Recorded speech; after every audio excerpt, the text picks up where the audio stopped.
What's going on, guys? Tom from the Water's Edge here. I gotta apologize. I gotta dub this video over. I left the radio running on most of this job when I was recording, and I don't want to get a copyright strike on YouTube. I'm not sure how that whole thing works.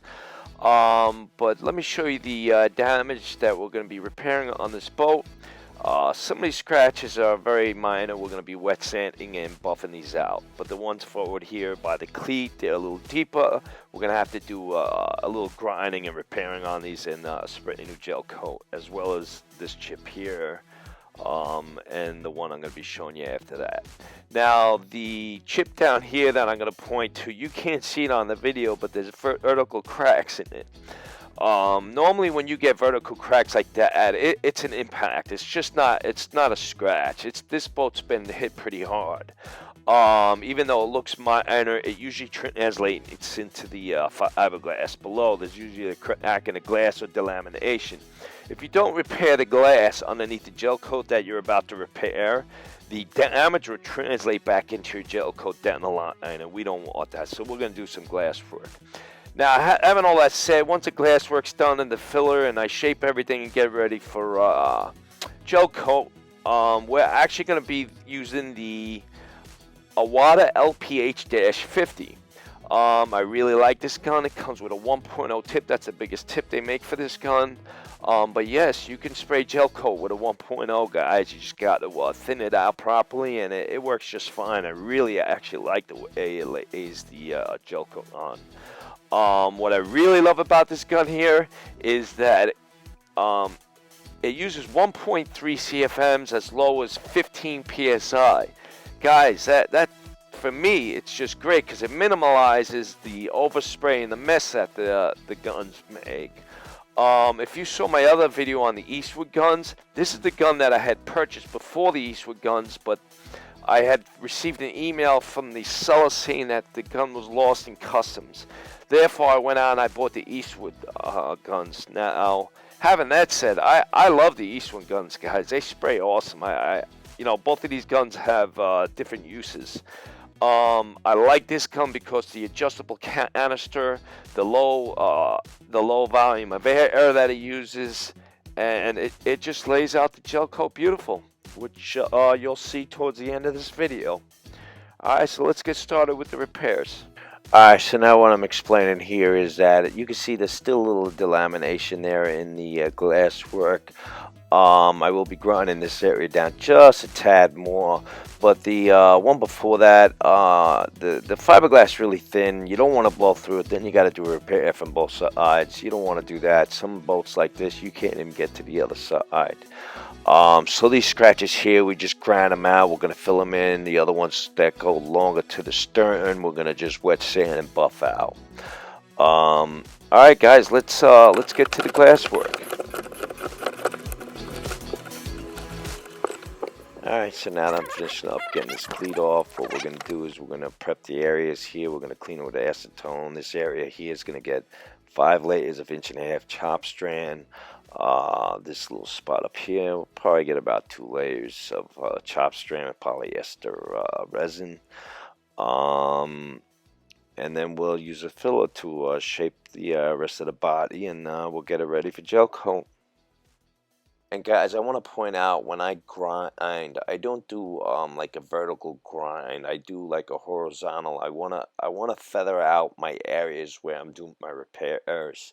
I don't want to butt an edge. I hope I'm explaining this right. So in other words, like if you were to just grind it right down to the glass and leave kind of like a 90-degree edge of gel coat, it's what I call a butt edge. You don't want to butt edge the filler to the gel coat, because the filler expands and contracts, and it can cause problems down the line, cracking your gel coat. So what I do is I feather my area out this way. My filler overlaps the gel coat, and then we spray new gel coat over that, so everything overlaps, and it doesn't create an area where we can have expansion and contraction to where it cracks.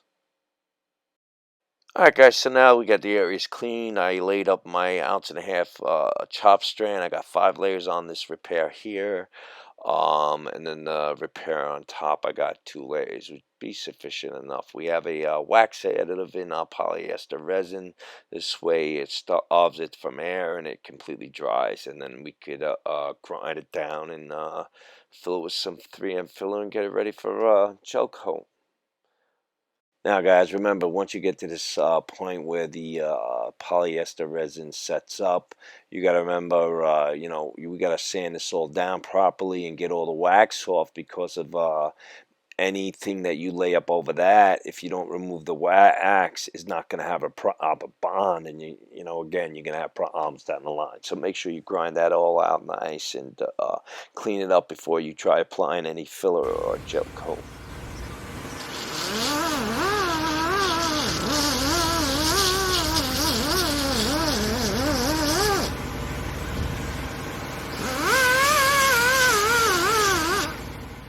Alright, so if you notice what I'm about to do here is I'm going to go back to the repairs, and I'm actually going to feather out the gel coat with my grinder.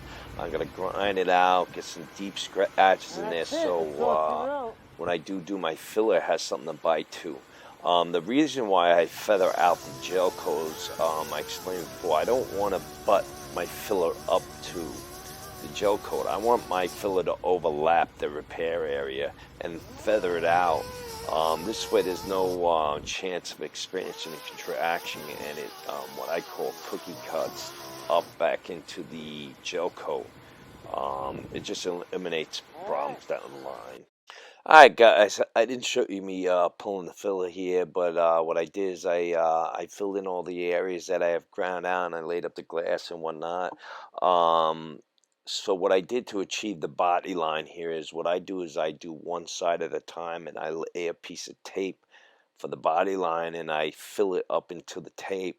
I do the bottom first, top second, or vice versa. It doesn't really matter. But now when I start sanding, I'm sanding it with 120 grit. I have a block. You don't want to do this part by hand. You got to use a flat block. And you want to concentrate on keeping that edge real nice. As I'm doing here, what I'll do is I'll finish sanding the top, and then I'll go to the bottom and hopefully create a nice body line.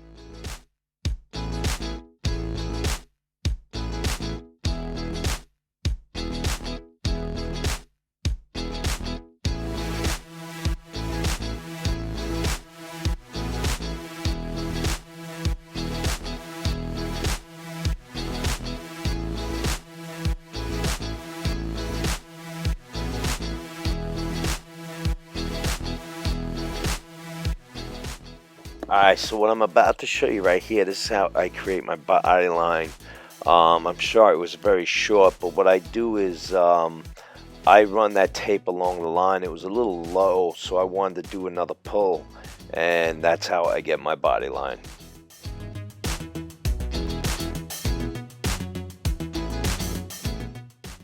Alright, guys, so now that I'm happy with the shape of my filler, and I got everything to where I'm ready to gel coat, what I start doing is I sand the area with a 320 grit sandpaper. What I'm explaining here is I go about 1.5 to 2 times the size of the repair area. What you'll see is some guys, what they do is they roll their tape to get their edge. I like to feather my spray out by my first pass will go 1 or 2 inches past the repair, and then my second pass will go about 5 to 6 inches past the repair. This way I feather it out. It's a lot less work for me sanding and blending in the gel coat.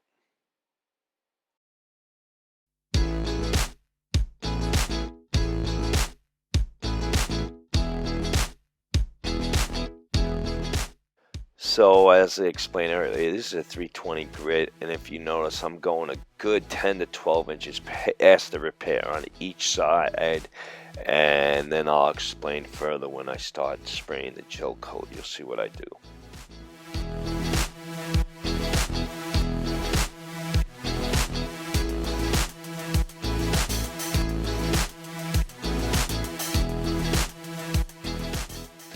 Alright, so you're going to notice here that what I was trying to explain before is that this is my first pass over the repair. If you notice, I'm going barely 2 to 3 inches past the repair. Now remember, my first pass with this 1.0 tip, you know, I'm doing 2 or 3 layers of Gelcoat, but I'm still only passing the repair by 2 or 3 inches. And then you'll notice on my next pass I'll go to almost the tape, and this will feather my Gelcoat out and give me a lot less work to wet sand it all out. Alright guys, so now I'm on my second pass. Now remember, each pass I'm doing 2 to 3 coats of Gelcoat, but you'll notice on this second pass here that I'm going right to the edge of the tape. But as I get to the edge, I am spraying the Gelcoat a lot lighter than as I would over the repair. This way it's easier for me to wet sand and blend out like I explained before. As I get to the bigger repair here, you'll notice that my spray paneling gets wider, goes to the edge of tape. And even though this is only my second pass, I do 2 to 3 layers in one pass. So there's plenty of Gelcoat on that I could wet sand off later and buff. We start out with like an 800 grit. We go up to a 1500 grit as far as wet sand, and it comes out beautiful. This gun really lays it on nice, and if you notice, it's very windy here and there's very minimal overspray. That's the advantages of a low PSI gun as opposed to spraying with 35 to 40 PSI. You're going to notice me here in a second, I actually peek over the gunnel wall because I am worried about getting some overspray onto the interior of the boat. I notice nothing's getting up there because there's really no overspray being done, and I continue on my way. Alright guys, so I'll show you the finish Gelcoat after spraying, and then we'll get to wet sanding and compounding. Guys, well, this is the Gelcoat straight out of the gun. I mean, there's a little orange peel, but nothing that we can't wet sand out. It's very minimal. I'm really happy with the results here. I mean, I did pile on the Gelcoat, but we'll start at a 100 grit. We'll go all the way up to a 1500, then we'll compound and wax it, and we'll show you the final outcome of the repair. Alright guys, there you have it. This is the final outcome of the job. I think the boat owners will be really happy. I'm satisfied with the repair. I didn't show you the wet sand and buffing part. If you did want to see that, hit me up with a comment below. I'm sure I'll make a video about it. As far as the wet sand, we started with 800. We go up to 1500, then we compound and wax it. We use wax. It takes up to 1100 sand marks out. But we go to 1500, sometimes 1200. I mean, as you see here, I mean, it looks beautiful. Yes, we use the Iwata LPH-50 to spray the Gelcoat here with a 1.0 tip, guys. You can spray Gelcoat with a 1.0 tip. Just gotta thin the Gelcoat out properly. Don't over thin it. 2 to 3% styrene. And you see here, it just laid it down beautiful. So having all that said, guys, I hope you all staying healthy and safe out there, and thanks for watching. Don't forget to give me a thumbs up, subscribe, hit me up below if you got a question or anything you want to see, or you don't like something I did, I went too fast or whatnot. I try to keep these videos under 15 minutes. And again, guys, thanks for watching. Cheers from the water's edge.